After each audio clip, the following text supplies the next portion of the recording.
Hello, hello, hello, Love Revolution beloveds. Y'all, know that I love doing these Love Revolution interviews. And today I am here with the most amazing lady. Valorie and I met through a networking group called NRG, and she and I have had several conversations. There's so much synergy between what she does with her clients and my philosophy, particularly with Debt Free Degree, but certainly for Love Revolution. And so she's got an amazing story, as we all do, for how we end up, but particularly as entrepreneurs, like how do we end up here?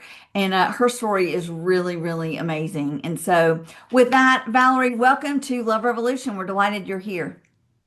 Well, I'm honored to be here. Thank you very much. Hello. Oh, it's so great to have you. So great to have you. So, every single interview of Love Revolution is very simply, how are you infusing your personal life and your professional life with love? And obviously, we have the people in our life that we love, from a philia kind of brotherly love, or even eros or romantic love. But I'm talking about agape love, that unconditional love. And I have seen you do it with your clients. I understand that, I mean, your entire business perspective is infused with love. So, whatever jumping off point sounds good to you, how are you infusing your personal life and your professional life with love? Well, that's a really good question. I'm a avid Christian, of course, and I'm a Catholic, so I do attend Catholic Mass every single Sunday without fail. And I do that on purpose so that I can gather the newest version of love for the week from church. And I try to infuse that into my daily living all week long and with everyone whom I'm speaking with. Mm. Every once in a while, I miss just because I'm human and Mhm. I hate it when I miss, but I do, and I forgive myself for it. But I believe that and I just love your philosophy, Dr. Ross, and I truly believe that love wins. Yes, Love wins over everything else. And 8 billion, oh, there we go. yes. Oh, 8 billion people loving 8 billion people. What a powerful message. And I think too that in the big grand scheme of things, we're more alike than we are different. We Yes. all have, the same things. We have eyes, ears, legs, arms, most of us. And I think just respect, respect is a really powerful, um, effective, potent word too. So Yeah. um, that needs to come into play. Beautiful, beautiful, beautiful. People ask me all the time, how can you love all 8 billion people? And they'll throw out people that kind of historically we kind of know that seem to be, people that have caused a great deal of harm. Or, people will say, well, I can love 7.9 billion people, but those people, I don't want to love them and I don't want them to love me, whoever those they've deemed as those, the line. And so for me, it's so easy because there is no line. And so Mhm. because you and I share a faith tradition, then we understand that we will never look into the eyes of someone that our higher power does not love, There you go. even if they don't follow Christ, Right. right? They're And loved. yeah, and so to understand, like if we're if like as you and I believe that we're made in our higher power's image, and he is love, then all 8 billion people on the planet are love. There we go. That's right. And so, yes, We're that we're respect, that created in his humility. image. Yes, absolutely. Absolutely. Yeah. So I love, love, love that you are fully on board with Love Revolution. And thank you for saying yes to this interview. So you told me very early on your story, your trajectory. So can you tell the folks how you started doing what you're doing now that went back, I think, decades, and you when you were in a classroom that some random visitor came by? Oh, you've got a good memory. Yes, I was teaching school. I taught elementary school 26 years, every grade but second. And about a third of the way through, I was in my, I think, middle 30s, married for the second time. And to the husband I still married to, thank goodness. Anyway, we were living the so-called American design. We had a mortgage and two cars and a dog and two girls. And and one car payment and two good jobs. And one day after school, no, one day before school, the principal came on the intercom and said, there will be a gentleman in the building today that is here available to any of you who want to talk about and ask him about investing or money management or budgeting. And Dr. Oz, I was a artist and a musician, and that's just wasn't in my headspace at all. Uh-huh. And I just thought we were killing it financially anyway because we paid our bills on time every month, even earlier. We didn't have credit card debt, and we even had some play money, and I thought, killing it. Mhm. What I didn't realize is we were on the brink of financial disaster because we were making money and spending money, period. Mhm. I didn't notice that until the day or that day arrived and I avoided the faculty room. I didn't want to go there, so I ate my lunch in my classroom. And after school, after the children left, I'd been working at my desk for probably 20, 30 minutes, a knock on the door. And I'm thinking, who's this? If it's one of my friends or coworkers, they're just going to come in. So Right, who could this right, be? right. Get up. I answered the door. It's the financial dude, the investment dude, Mhm. standing there, beautifully dressed in a suit and tie, smiling. And I thought to myself, business must have been really slow in the faculty room because here he is coming after me. Uh-huh. And he said, he said, do you have, I am so and so, and do you have a few minutes? And I didn't want any minutes. I didn't want anything to do with it. And divine intervention hit me. Uh-huh. Boom, like that. Mhm. I said, sure, come on in. Yeah. So I sat him down at the children's table, and Uh-huh. his knees were sticking up in the air trying to fit. Right. He was lovely. He was professional, he was gentle, he was interested, and he just, that was happening. Mhm. Mhm. And so I thought I didn't need him. I thought I was going to politely say, "Oh, it's okay, we're good," but he started asking me a couple of questions that really made me realize, "Oh, I'm getting a C or a D in this stuff." Yeah. And he asked if we could, do a financial needs analysis. Short, long story now shortened is he got me going on something and we built wealth. We paid our house off 15 years early. We paid my husband's hospital bill off early. Everything that happened for a reason, but we were prepared just in the nick of time. Yes. I Yes. wasn't the type to go downtown to Edward Jones or Smith Barney or one of those places. I just didn't think we qualified and didn't need it or whatever. So that's proof in the pudding that Americans do need us. Yes. Yes.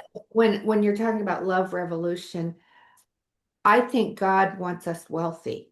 I think he wants us to be wealthy so that we can share, which is Mhm. love. Mhm. And he wants us to have self-respect and self-knowledge and self-care. And that is taking care of ourselves first and then also to one another. Mhm. Mhm. Mhm. Yeah. Love God and love your neighbor, right? There you go. I That's mean, there we go. literally, yes. So from like listening to your higher power and then having this gentleman come in and he was kind and you were still, feeling like you were gonna get a C or a D. And already there had been so much resistance, like even before he walked in the door, you're like, I don't want anything to do with him. How do you translate all of who Valorie used to be in those instances to talk to people about what you do now? Because I encounter that same level of resistance for debt-free degree all the time. And there are people who are kind of thumbing their nose at me and saying, well, that won't work. And they're drowning in student loan debt. Mhm. And it's like, well, you didn't try it. It's a little bit like people who say, violence is the best way because love's not going to work. Well, have you tried love? Yeah. you know and so like how do you take old Valerie's thinking and translate that for new people when you're educating them? I think just to be fairly persistent but be gentle with it. I was I know there's an arrogance to youth, and I was youthful at the time, and we thought we knew everything back then. And Mm, so when I'm working with a person, I can somehow sympathize with them, especially if they're in that age group, because I was one. And so I understand that. mm, And I think it's just that attracting flies with honey instead of with vinegar. mhm. And that gentleman that came around was a superb role model. He really was. Yes. Yeah. He was persistent. He was sweet. He was educated and knowledgeable, and he knew his stuff, Yeah. um and converted me. And he Yeah. didn't try to do any pushing or anything. It was just he just asked questions. Yes. Just presented it, and then so tell the Love Revolution audience what you're doing today, and how that ties into love. Today in the next hour, is that what you mean? Or No, I just mean like today in your job, today in your business, oh, in your I'm profession. just still trying to love 8 billion people as hard and fast as I can. And that's always through communication Yeah. and reaching out and offering things and giving away, some kind of a little deal or some kind of a little free this or that. And I love these Zoom calls, Dr. Ross, because we can reach each other. And Yes. it is so effective, and it is so easy and so convenient and so inexpensive. And so we can get so much more done this way than if Right. we're out driving around the Right. creation, which I used to Right. do. Right. And so just Right. one person at a time. I want Americans prosperous.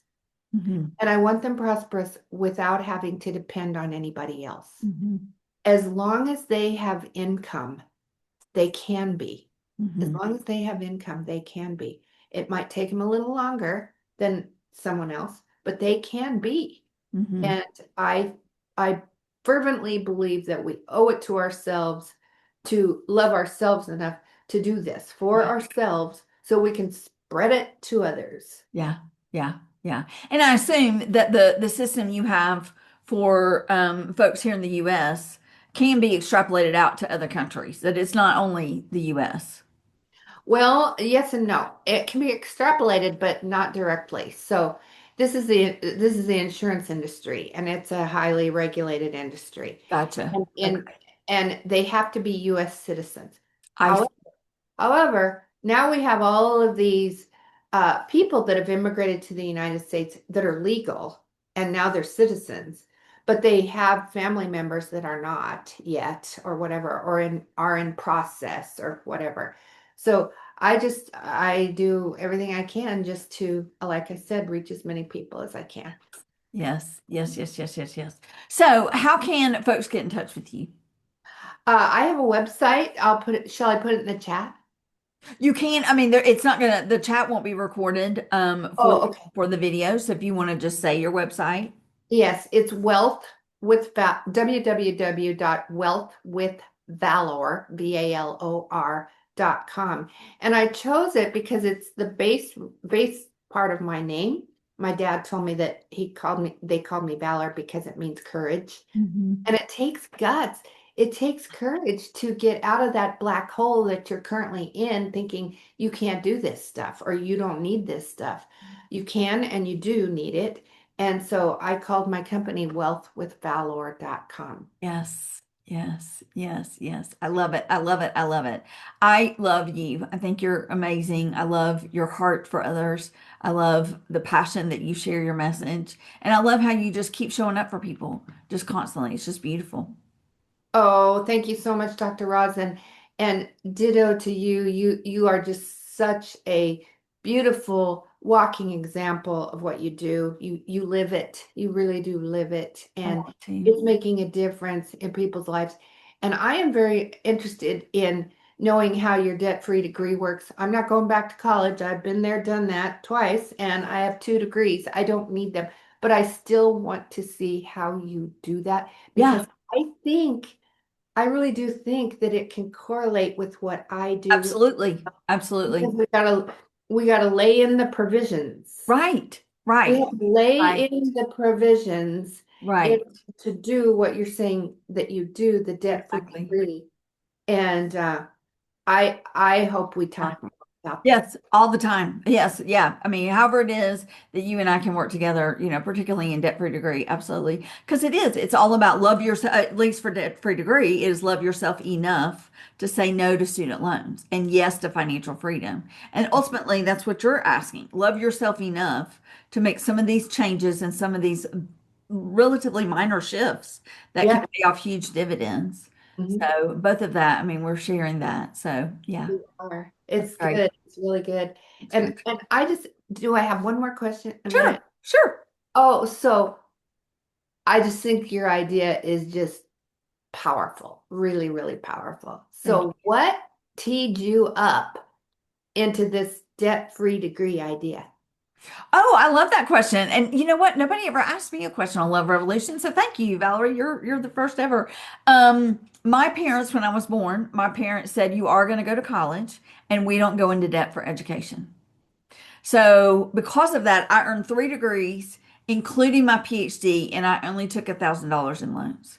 And that $1,000 came one summer quarter. That's how old I am, because I thought that the scholarships and grants and other things I had paying for the other 3 quarters would pay for summer quarter. And I got a bill and it wasn't covered. So I go to financial aid, and I put that in quotes because financial aid is not there to help you earn a debt-free degree. Financial aid offices are there to help you get access, which oftentimes is loans for you to be able to pay your bill. So I said, and I'm from Georgia, so I said to this financial aid lady, I'd like to apply for $1,000 scholarship because I have that much of a gap. She goes, "Oh, honey, we don't have any scholarships in the summer, but you just take this $1,000 loan and you just figure out how to pay it off later." And it was like 2 weeks before classes started. And like, these classes I was taking, if I didn't take them this summer, then I couldn't do what I needed to do in the fall and I couldn't graduate on time. And so it was that crunch, even though I'd been taught we don't go into debt. That's how I took that $1,000. And so then I earned my master's completely debt free and then my PhD completely debt free. And so I talked to somebody the other day, they have $250,000 in student loan debt. And she is with her own personal, like she's still in school to work on her doctorate. And she said, I have a freshman and senior in high school, and I don't want them burdened. And Mhm. so we had a conversation, and I'm not entirely sure I was heard. I'm not Oh, entirely sure. I offer, like, so yeah, didn't get an outcome? she just, she didn't indicate that she was engaged in the process. She indicated that she wasn't all that interested. Okay. I think that comes from Americans are so habituated into borrowing money. Hmm. They know much more about borrowing than they do about saving. Yes. It requires a whole paradigm shift. Yes. And it isn't that you didn't Yes. try, but Yeah. she's Yeah. just Yeah. embedded in that old school or Yes. old tradition in her head. And Yeah.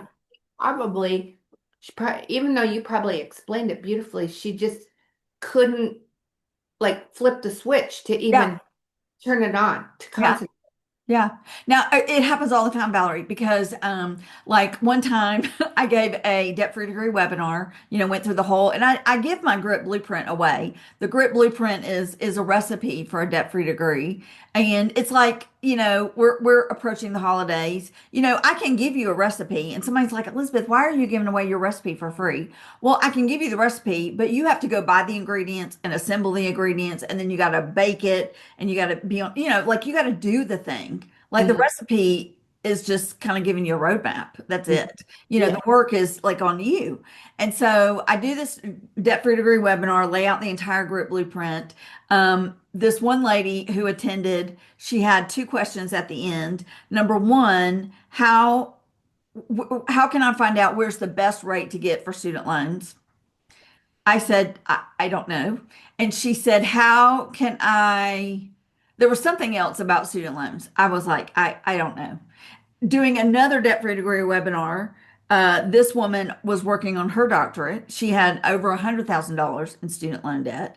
And at the end of the debt-free degree webinar, She said, how can I best situate my income in such a way that's advantageous so that my son can get the most amount of student loans? I said, I don't know. So it's like you go and it's Went right over their head. yes, you called it a paradigm shift. I call it human algorithm, but we're talking about the same thing. That human algorithm of everybody is taking student loans. So you just think, and I even put that in my slideshow, that is a myth that student loan debt is a prerequisite for an adulthood. That's a myth, but that's not where we are. So I Well, and they also they think, well, I got to earn more money. I need to earn more money in order to pay this debt off. yes, So in yes, order to earn more money to pay this debt off, I got to go get another degree in yes. order to, a lot of people in the medical field do that. Yeah. Well, and in education, because as a Yeah. former teacher, every single certificate, every degree, everything gives you a higher pay bump. And I remember asking, I had one lady, I had over $200,000 in student loan debt, and she was an educator. And I said, "How- how- like how long, like however much money you paid for that master's degree, how long will it take you in this new income bracket, this new salary range to pay that off?" She goes, "Oh, I have no idea." That's the R Well, of grit is and the return on raise they investment. get, the raise that they get isn't enough Yeah, of in course. order to fight that off Which is why she's in debt for 200 grand. Yeah. for the rest of her life. Yeah, I mean, yes. And some loans, not all, but some loans pass to your heirs. So you've taken out a loan for the knowledge in your head. You are literally gone. You are literally dead. No one can access that knowledge. And some of the loans pass to your heirs that have to be paid off before they can receive. Mhm. So Do it's you, Dr. Russ, do you, I'm just curious, do you speak to children or do you speak to like high school students or do you speak to parents or all. All all? both. Yeah. I love, I mean, like if somebody says, who is your ideal customer? My ideal customer is a middle school student and their family. Yeah, Because if I can grab them in middle school, they'll never ever take a student loan. yeah, I talked to a family, and it was a different family that I've mentioned previous, but they have a junior, a sophomore, and a freshman. And the junior, I was like, you really need to get on it. But the sophomore and the freshman, I was like, there's no reason why you ever would say yes to a loan if you do this. And it just depends on if they do it or not. So yeah. yeah. But Love It- Revolution beloveds, I know that you could listen to Valorie and I could talk to you, Valorie, forever. But I want to close out this interview and just say thanks to everyone for being a part of Love Revolution. And Valorie, thank you for being so amazing. I appreciate you so much. I appreciate you too, just every bit as much and more. And I hope you and yours have a beautiful Thanksgiving. And Thank you. thank you for inviting me. You too, love. You too. All right, Love Revolution beloveds. See y'all next time for our Love Revolution interview series. Bye. Bye bye. Thank you.